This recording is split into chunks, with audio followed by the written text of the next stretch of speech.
Assalamualaikum warahmatullahi wabarakatuh.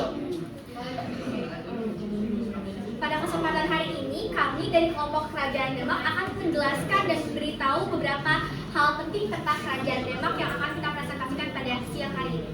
Di sini ada saya, Andriasa Nidia Kamila. Saya Syifa Syahla Putri. Saya Freya Zalia Prananto. Saya Adil Zakia. Saya Hana Mayudana. Saya lanjut aja. Oke, kita lanjut. Jadi Kerajaan Demak itu adalah sebuah kerajaan Islam pertama yang ada di Pulau Jawa. Nah, dulu wilayah Demak itu pernah muncul sebagai kabupaten kecil yang berada di bawah kekuasaan Majapahit. Dalam perkembangannya wilayah ini kemudian menjadi pusat kekuasaan baru yang berbasis Islam. Demak menjadi salah satu pelopor dalam menyebarkan agama Islam di Pulau Jawa karena dia mempunyai posisi yang kuat sebagai pusat dagang yang strategis dan juga didukung oleh pengaruh besar Wali Songo dalam menyebarkan agama Islam. Bahkan bisa dibilang juga Demak adalah awal transformasi besar dari budaya Hindu-Buddha ke Islam di wilayah tersebut. Karena kerajaan Demak adalah kerajaan Islam pertama di Jawa yang berhasil mengambil alih pengaruh kekuasaan Majapahit dan juga menjadi pusat dakwah para Wali Songo. Sebelum kita lanjut ke presentasi lain, disclaimer aja kalau sebagian besar dari foto-foto yang kita masukkan itu adalah foto Masjid Agung Demak, bukan kerajaannya, karena setelah kita telusuri belum ada foto. Nah, mungkin kalian bingung kenapa tadi foto arsitektur kerajaan Demak sama Banten itu lumayan mirip. Nah, karena pendiri kerajaan Banten itu dia tuh dulunya itu panglima di Kerajaan Demak. Nah, jadinya dia tuh ngikutin arsitektur wilayah kotanya itu sama kayak Demak. Makanya arsitekturnya dan semuanya bisa mirip sama Kerajaan Demak. Nah, ini ada pendirinya. Nah, pendirinya itu ada Raden Pata atau namanya itu Jirgun dan aslinya. Dia ini mendirikan Kesultanan Demak pada tahun 1478 atas dukungan Wali Songo, terutama Sunan Ampel.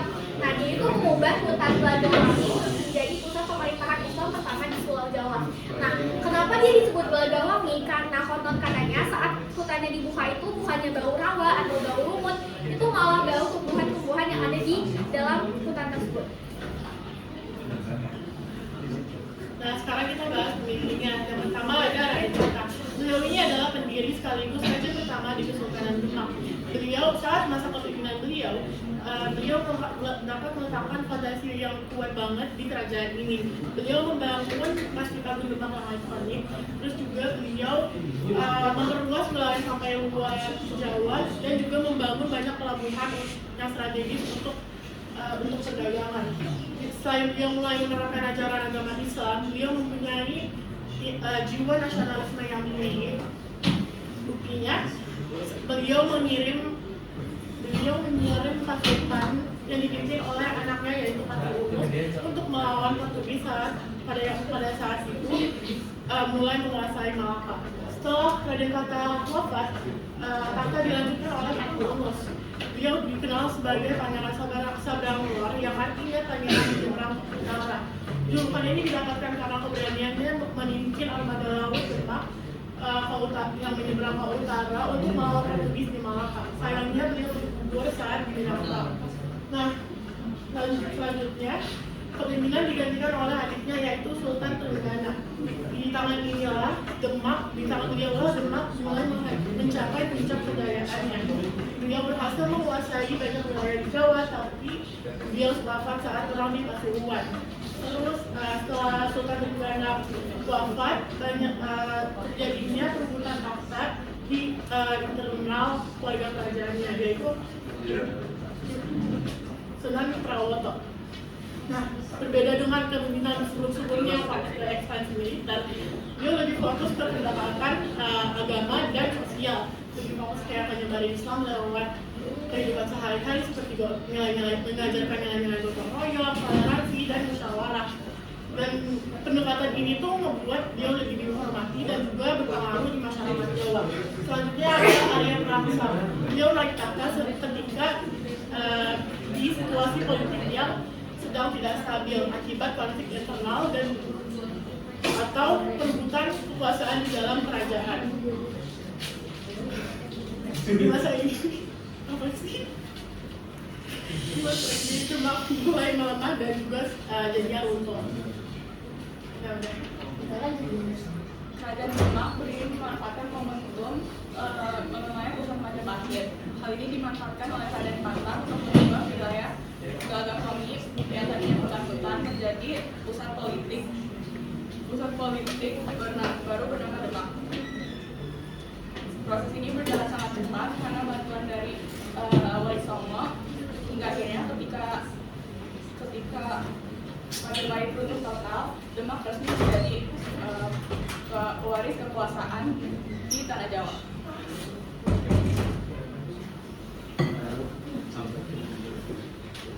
Nah, ini ada masa kejayaan kerajaan Demak. Jadi yang pertama itu dia itu jadi pusat penyebaran Islam. Nah, jadi Masjid Agung Demak itu menjadi simbol pusat dari Wali Songo. Terus habis itu yang paling terkenal dari semua kejayaan ini adalah mereka tuh punya armada laut yang sangat kuat. Jadi kalau misalnya kita belajar di pelajaran agama Islam, yang paling terkenal dari kerajaan Demak ini adalah armada laut yang sangat kuat. Nah, masa runtuh kerajaan Demak dimulai oleh wafatnya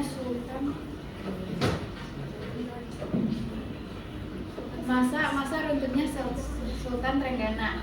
Nah, Sultan Trenggana itu meninggal pada tahun 1546 karena ekspedisi perebutan kekuasaan. Lalu saat dia meninggal, tahta rajanya diberi kepada putra sulungnya yaitu Sunan Prawoto. Faktor kedua yaitu perang saudara itu sendiri. Perang saudara itu dipicu oleh ambisi dan rasa dendam dari Arya Penangsang yang merasa dirinya jauh lebih baik dan lebih berhak mendapat tahta Demak tersebut. Untuk menambah informasi, Arya Penangsang merasa dendam terhadap Sunan Prawoto karena pada saat proses perebutan tahta, ayahnya Arya Penangsang yaitu Pangeran Kikin dibunuh oleh Sunan Prawoto. Nah, karena dendam itu, Arya Penangsang membunuh Sunan Prawoto pada tahun 1549. Apa ini? Udah. Peninggalan Kerajaan Demak. Di sini pertama ada Masjid Agung Demak.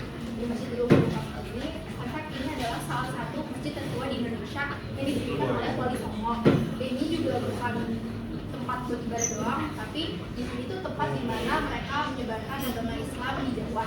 Di sini ada sokong guru, bisa dilihat di sini ada beberapa tiang. Dan ini tuh bukan dibuat dari kayu utuh, tapi kayu yang disusun terus diikat yang melambangkan persatuan.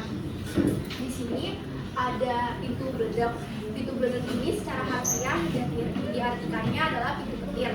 Dibuat oleh Ki Ageng Sala pada tahun 1466 Masehi. Kalau katanya si Ki Ageng Sala ini menangkap petir, dan sekarang karya ini disimpan di Museum Masjid Agung Demak. Untuk yang ini ada kolam wudhu. Di sini tuh tempat di mana wali dan para santri berwudhu. Di sini, yang di sini ada tempat pemakaman para raja-raja Demak. Ada Raden Patah, ada Pati Yunus, sama ada Sultan Trenggana. Dan yang terakhir ada Nama Kencana. Di sini adalah tempat di mana para sultan berdiskusi atau mengadakan rapat.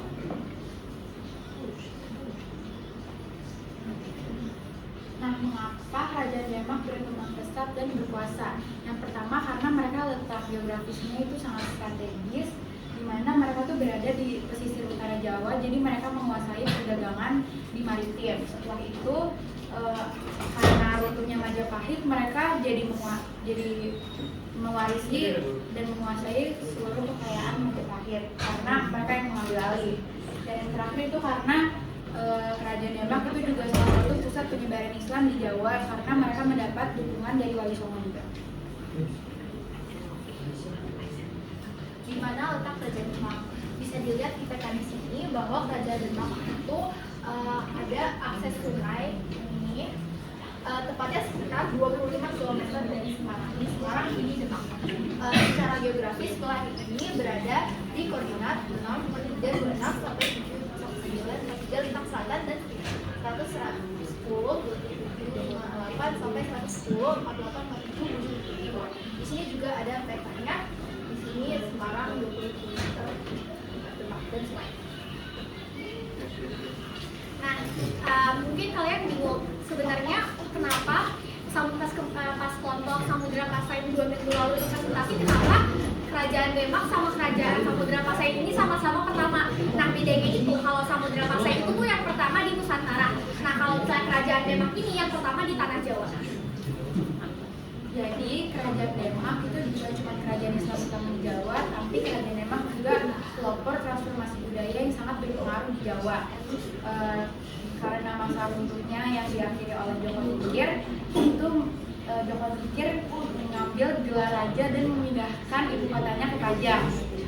Terus warisan budaya yang tadi kita bisa lihat, Masjid Agung Demak itu juga salah satu bukti bahwa penyebaran Islam di Jawa dilakukan secara damai. Baik, itu saja untuk presentasi kami. Sekian dari kami. Wassalamualaikum